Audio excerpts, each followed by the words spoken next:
Question about the fear of the Lord.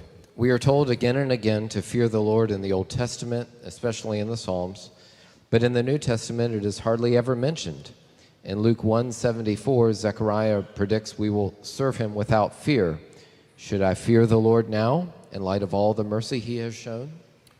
Luther made the distinction in answering that same question centuries ago, that when the Bible speaks of the fear of the Lord, it speaks not of the fear that a prisoner has who's being tortured by his tormentor, or what Luther called a servile fear, but rather he speaks of a filial fear, the fear we have of failing to honor and glorify God. That it's not that dreadful concept, but rather it's the sense of reverence and awe that you have to have, which is the beginning of wisdom. And that doesn't change from the Old Testament to the New Testament. The fear of God is, although it's not without trembling. And the New Testament does tell us that as we grow in fear and trembling as we're working out our salvation.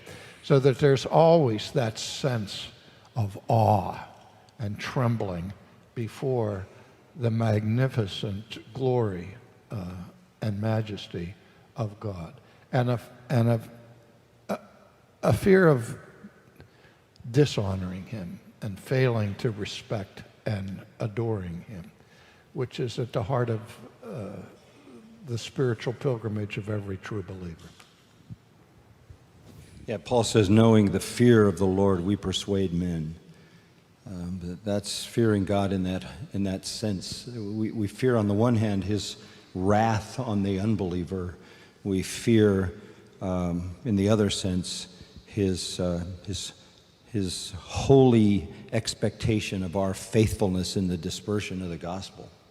I don't know, John, did you notice coming up I-4 the sign that was that's this church that is put up prominently that says, God is not angry? Have you seen that? No. Only in Orlando can you have that, you know. This huge big sign that this church has put up called Grace Church.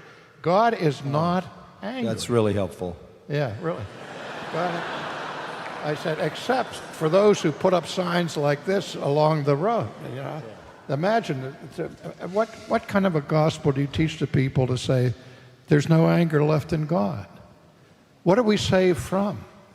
Right, of course. We're saved from the wrath that is to come. Yeah. God is angry with the wicked every day. Exactly. Try that sign in front of your church. Yeah.